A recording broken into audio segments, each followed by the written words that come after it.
Hey there guys, this is Sam. And Justin. And Bailey. At the Survival Review, and today we are going to be talking about Star Wars, Episode 7, The Force Awakens. It's finally here. Yeah. The wait is finally over. And I have no words. Exactly. It was worth the wait. Yes. It was really, really a very good movie. Mm-hmm. Let me say, this review is going to be spoiler-free. We're going to do our best to give a spoiler-free review. I'm going to try. So we're going to talk very, very little about the actual plot of the movie and just kind of give our basic opinions on the film as a whole. Mm-hmm. And then we're going to do a big spoiler-filled video because there's a good amount of spoilers to talk about in this movie. And we're going to be very careful not to tread on any of those in this video. We'll try our best. Attempt. So the very, very beginning, when it says, like, when it just the music plays and it says, like, just Star Wars. Yes. It was a magical moment. Yeah. It was surreal. I was floored. It was surreal actually seeing, like, Episode 7 on screen. Yeah. So I never thought I'd ever seen Episode 7. It was surreal that same classic Star Wars font that we're all used to. Yeah, that too. Theaters, like a new Star Wars movies in theaters. Crazy. It's been 10 years since the last one, kind of. Yeah. That one we don't talk about those movies, and you don't ever have to talk about the prequels now because this one just throws that all the way. I mean, Justin said it himself as we were walking out of the theaters. There's finally a fourth Star Wars movie. Yes, finally, because this movie it feels like Star Wars. It really does. That's what it does best. Yeah, I mean, this whole movie was essentially nostalgia throw. It was just a nostalgia trip, and that's fine. That's what we kind of wanted out of it, and it really did pave the way for the sequels that are obviously to It was come. a perfect setup. Yeah. It had all components of the original movies, but it made a new storyline, which made it just amazing. Yes, the movie is not perfect. It has its flaws. Yeah. But it's one of those movies that even with its flaws, I still love it just because it was a blast. Yeah, it was just a really, really fun ride. You know, it's a movie that I went into expecting just a fun nostalgia trip, nothing more, nothing less, and that's what I got. And a bit more too. I mean, there's a bit more to it, I guess, but yeah, because this one there's not a focus on the original cast, which we all saw in the trailers and stuff like that. But it works. All the new characters are all great characters. Yeah, they're really good. Yes. I mean, the main characters of Rey and Finn are just, you care about them almost instantly. By the end of this movie, you care about these characters more than you did than any of the characters in the prequel trilogy. Completely. Yeah, it's really bad. Really, but that also does say something for this movie too, because it's not like there wasn't effort put into them, and it's just those we're comparing it to a really bad one. They really did a great job with these characters. And in my opinion, my favorite character of the movie was Rey. Yeah, I thought she was the best and most interesting character in the film. She really was. Like I can't say what I want to say because of spoilers. It's crazy because this is like that actress's first big movie. Yeah, really. I haven't seen her in anything. And she knocked it out of the park with this. She was really, really good.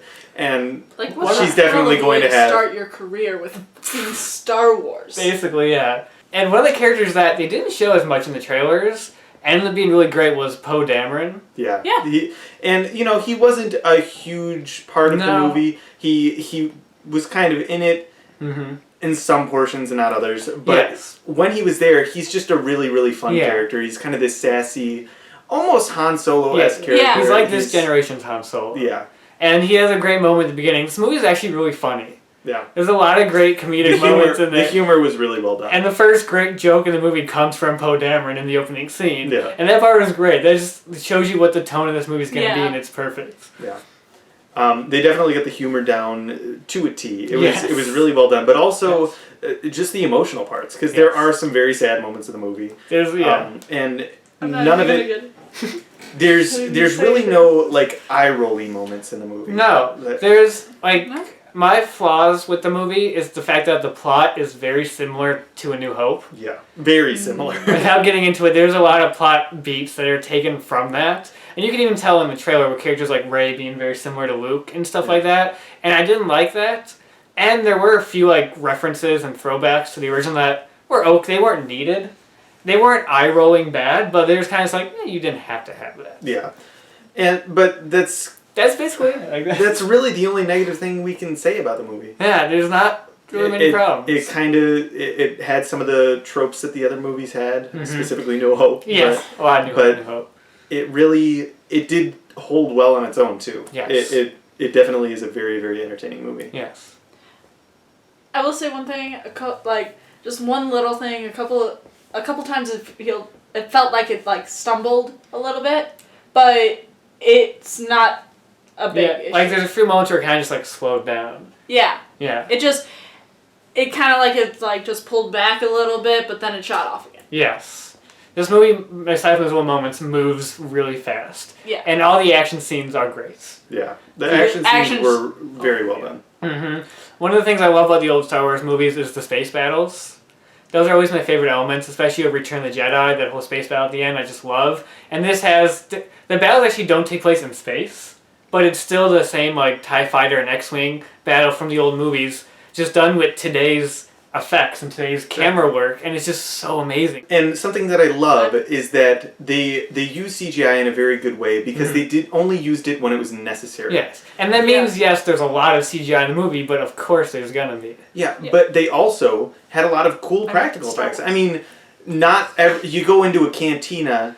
And the characters, those are just costumes. Those are weird alien costumes that I just loved seeing. It wasn't all CGI Jar Jars, you know? Yeah, and with J.J. Abrams as the director, this was him going in a more classical style and not as kinetic as his other movies, as like the Star Trek films, but it made sense for this type of movie. It really did. Like I know a lot of people were complaining, or not complaining, but were skeptical about J.J. Abrams taking over because of the Star Trek movies, how just like really fast-paced action movies. Well, this has more than that. Yeah, and he definitely respected the material itself. Yes. Really well. I've actually heard that he likes Star Wars more than Star Trek. He's a bigger Star Wars fan than Star Trek. Which actually kind of shows in the Star Trek movies too. Yeah, it does.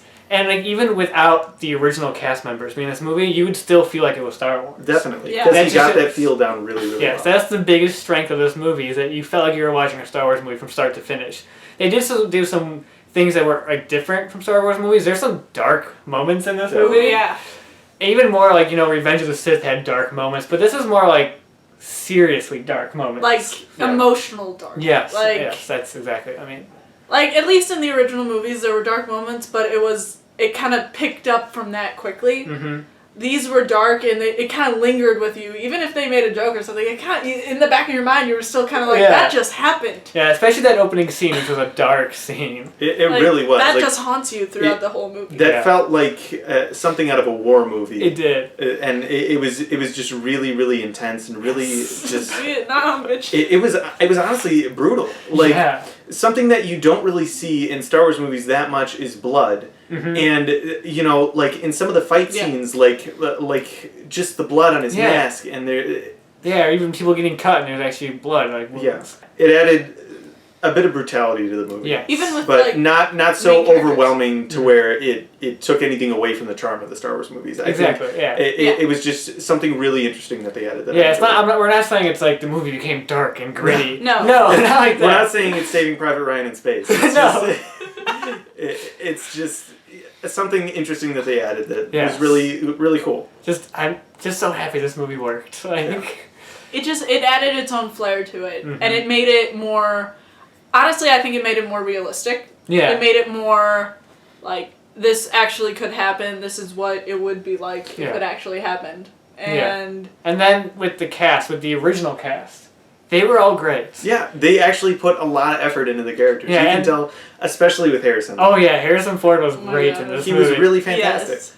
He was a blast. Every scene you can tell he was just so into it. Yeah. And we were just talking about this earlier. Like we know that Harrison Ford loves Indiana Jones more than Han Solo, but he did a better job in this movie than he did in Kingdom of the Crystal Skull. Without a doubt. And that's actually, I always thought he was one of the positives of that movie, was his performance. His performance in this one is amazing. Yeah, there's not a single moment where he looks bored with the character at all. This is Han Solo, and it's amazing. And it's really he put so much heart into it. This one he's more involved, and it's great. And even like Chewbacca again, just wonderful. He's hilarious. There's a lot of great funny moments with him. Yeah. And even seeing Princess Leia, who's now General Leia, which is really cool. Which is That's pretty. That was awesome. Like Anthony Daniels is still C-3PO, and he's still. I mean, he's obviously stuck with that character for quite a while. This is not his first time doing that voice since those, but he's still fantastic. Yeah. And also all the old characters, they don't feel shoehorned in. No, not at all. They feel like part of the story, which is it's great. just natural, like naturally in there. And that's something that I kind of worried about with the movie, is I thought that for a little while I was worried that there were going to be a whole lot of plot conveniences in this movie to get everybody back together. And it didn't feel like that. No. It really, really was well written that way. Yeah. Yeah. It flowed, and it's not like a lot of movies, especially like the newer movies that are coming out that are just throwbacks, that are remakes, they just all throw the main characters in like the first scene. They just have them all there, just like, okay, well, here's all our characters. Yeah. It didn't do that. It actually... This had good build-up. Yeah, it had build-up, and it just flowed. That's not to say there weren't any plot conveniences, because there are a couple, but, you know, that's kind of to be expected. That happens in a lot of Star Wars movies. Exactly. So it's not something that takes away from it. It's just one minor little gripe. Yeah. You know? Yeah, just overall, though, the movie it worked, which is the best thing you could ask for, especially coming out for the prequels. Just... Star Wars is back, and I couldn't be happier. Same here. It was amazing. So I just after the movie, I just had to sit and let it sink in of what I just saw. I was just sitting in the theater like. So out of 10. Out of 10, I'm going to give the movie a 9.5. I was going to go 9.5. Yep. All right. So I think that's a pretty unanimous. Yeah, I'd say so. Very good movie. Like we said, the movie's not perfect. It is not perfect, which is fine. Oh, it doesn't have to be perfect. Either way, it's right there under the original trilogy, which is the best thing you can ask for. This is like, it's pure Star Wars. It's fun. It's a great start to this new trilogy, and I hope the new films, episode 8 and 9, will kind of bring more of their own stuff to it, which I feel that's what they're doing. This is just easing us back in. I hope they live up to what we just watched. I hope the new ones that come out are as good, if not better, than The Force Awakens. Like, I hope that's... I feel it has I'm optimistic. Because I'm optimistic about it. Because now that we're eased back into this world, we can do whatever we want now. Yeah. Now we got the nostalgia trip out of the way. We can just do our own thing. That's why I'm even more excited for episode 8 after this one. Oh, yeah. So, yeah, that's Star Wars. That's Star Wars. It's Star Wars. Star Wars. It's pretty fantastic. Yeah. And our next video will be the spoiler video. Yes. Which will be up soon. Mm-hmm. So which is going to be a very long video of us just ranting and raving about how amazing this movie was. Pretty much. Yeah. So until then, we'll see you guys then.